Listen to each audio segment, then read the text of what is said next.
Anarkata 101.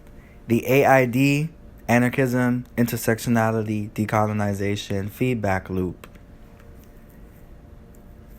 Anarkata, short for anarchic Akata, is a term that describes a movement which synthesizes a range of politics and positions within the Black revolutionary tradition under the sign of an anarchic, non-hierarchical, or anti-authoritarian approach to Black liberation. The next video is an introduction to the basics of Anarkata analysis, aka the A.I.D feedback loop. Black intersectional feminism and decolonization are not optional stances. Together, they address the complexities of systemic ableism, sexism, and racism, anti-indigeneity, imperialism, colonialism, poverty, class, land, property, prison abolition, cultural theft, exploitation, and capitalism, providing a map to areas of need and a course of action, respectively. Informing and informed by the principles of anarchic radicalism, the centering of these struggles in tangible ways should form the core of our focus and efforts, and do form the core of how we approach liberation in the Anarkata term. So the first part of the A.I.D feedback loop is the anarchic approach. So this is the first filter we apply to a set of conditions, experiences, histories, etc., in order to arrive at the correct course of action. Anarchism is now understood to encompass all anti-racist, anti-authoritarian, anti-state, and anti-oppression struggles. The core tenets of anarchy, anti-authoritarianism, anti-statism, horizontalism, decentralization, mutual aid, which we will go through in other installments of Anarkata 101, however, are often presented in a uniformly colorblind or white universalist manner by historical anarchism. Universalism is conceived by those who are locked within the white identity construct as something that is natural and something that is a fact, but it can never actually be universal. And it could be argued that the urge to universalize any phenomena is itself just a protective mechanism of the white identity construct. The Anarkata, the term, separates ourselves from historical classical European anarchism. And so we draw on an anarchic approach to liberation that is grounded firmly and rooted firmly in African and Black histories and insights. In any event, anarchy gives us the rough blueprint for the outcome we want and pitfalls to steer clear of.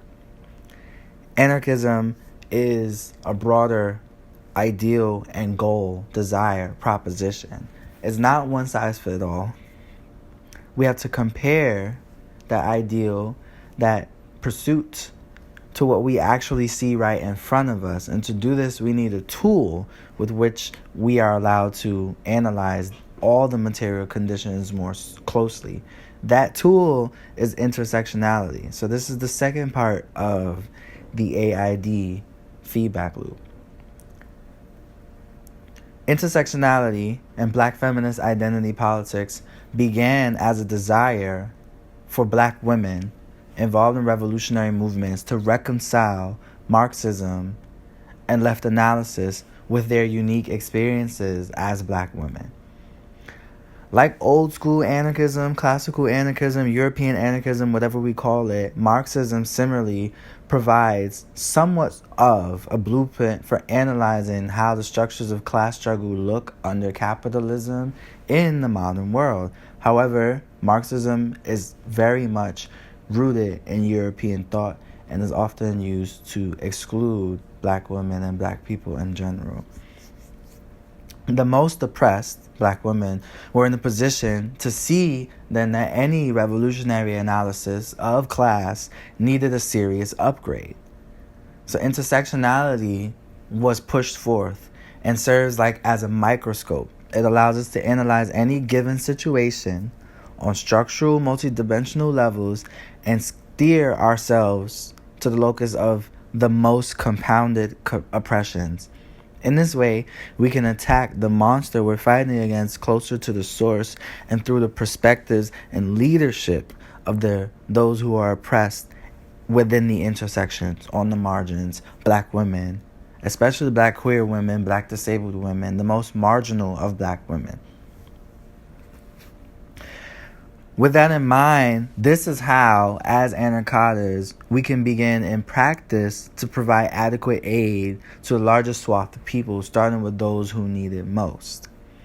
Intersectional analysis is indispensable. We need it in conflict resolution, resource allocation, navigating interpersonal relationships, and representation, just to name a few areas of applicability to our practice.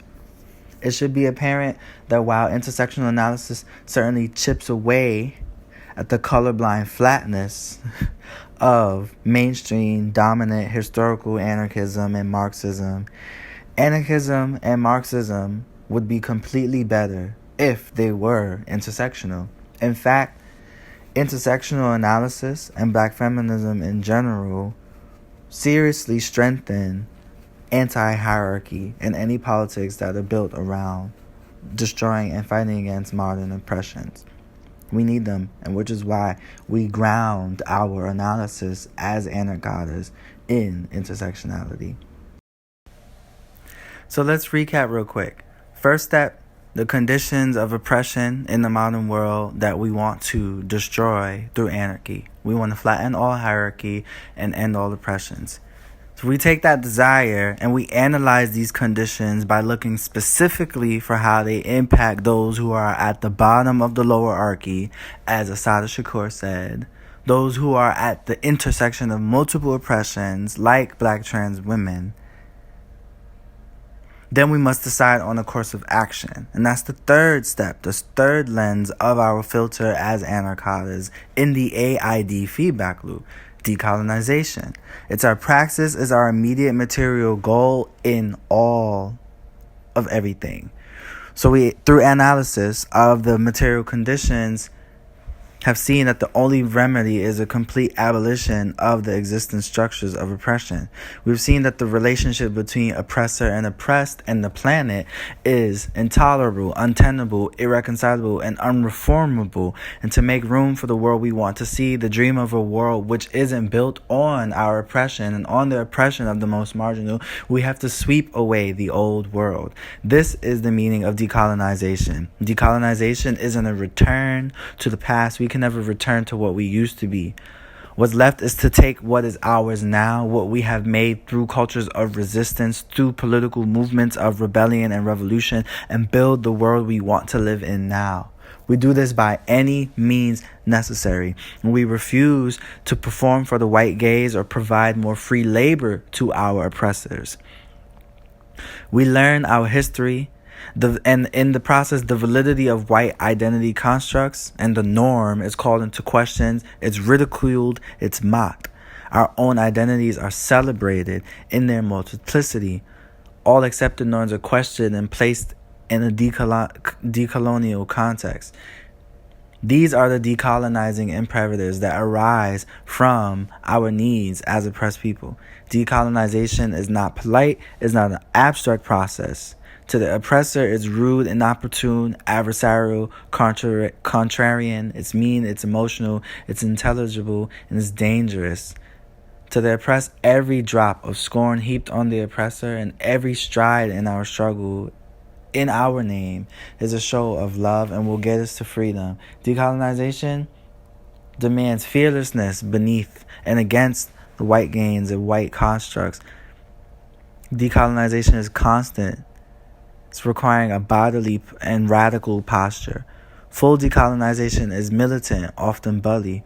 Like anarchy, true decolonization implies an end to all oppression through the destruction of the unjust hierarchies, only without the abstract detachment that white anarchists and classical anarchists like to imply. By now, Our filters have skewed the picture of our anarchic radicalism, our anarchist utopia. No, the edges are now blurrier, the walls have revealed some cracks. The world we wish existed is far in the distance, and the real world has shown us a few curveballs that mean that in addition to the state, there is capitalism and there's exploitation through racism, sexism, ableism that we have to contend with. Things that we have to attack structurally as well as interpersonally before we can begin to have the world we want.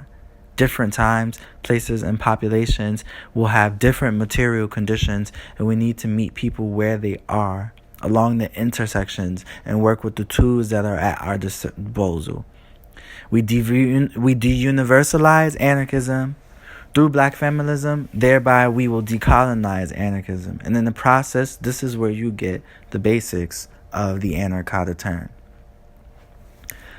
Decolonization never takes place unnoticed, for it focuses on and fundamentally alters being and transforms the spectator crushed to a non-essential state into a privileged actor, captured in a virtually grandiose fashion by the spotlight of history. It infuses a new rhythm specific to a new generation of human, with a new language and a new humanity. Decolonization is truly the creation of new humans, but such a creation cannot be attributed to a supernatural power. The thing colonized becomes a human through the very process of liberation. That's from Frantz Fanon. Suggested resources for continuing to understand the A.I.D, anarchy, intersectionality, decolonization framework that's central to the Anakata turn. We suggest reading Sojourner Truth's R&I, a Woman speech, Angela Davis's The Woman's Role in the Community of Slaves, the Combahee River Collective Statement, Structural Intersectionality by Kimberly Crenshaw, as well as Mapping the Margins by Kimberly Crenshaw, A Marxist Case for Intersectionality, Anarchism and Intersectionality, The ABCs of Decolonization, The Wretched of the Earth by Frantz Fanon, Burn Down the American Plantation by the Revolutionary Abolitionist Movement, and lastly, Anarkata, a Statement, Anonymous.